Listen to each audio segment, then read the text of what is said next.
Ayan. Pwede na. Ganda yan, black.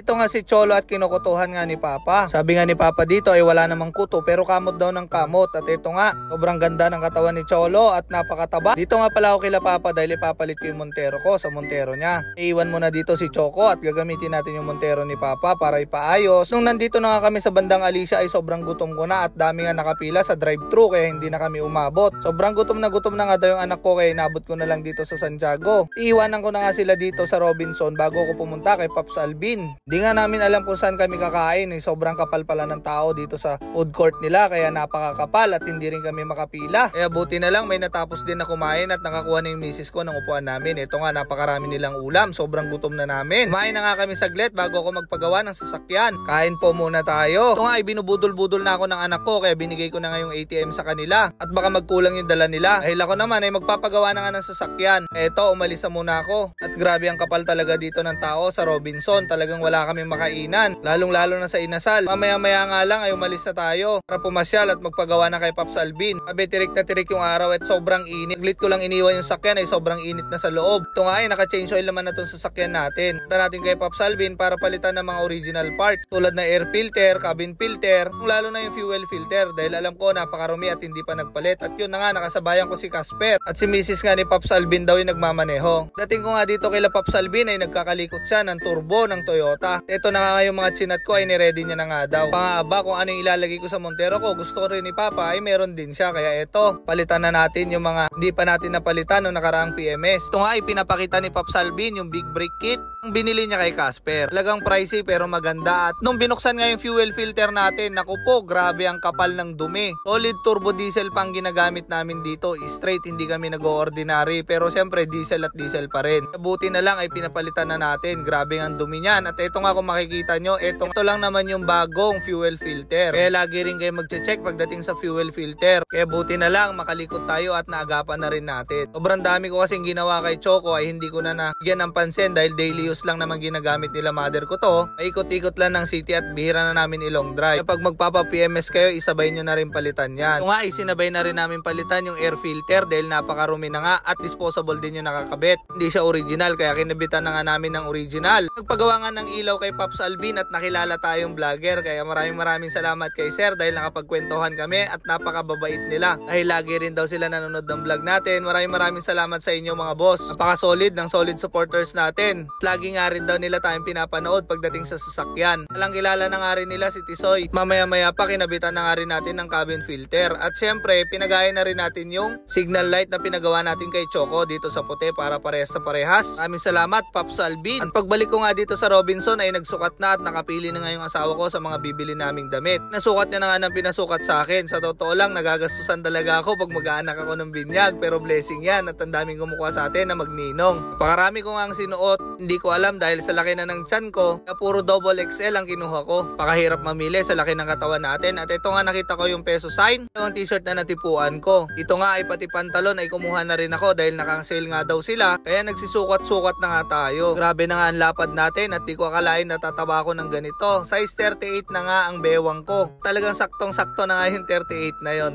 Dito na nga, ito na nga yung pinakamasarap.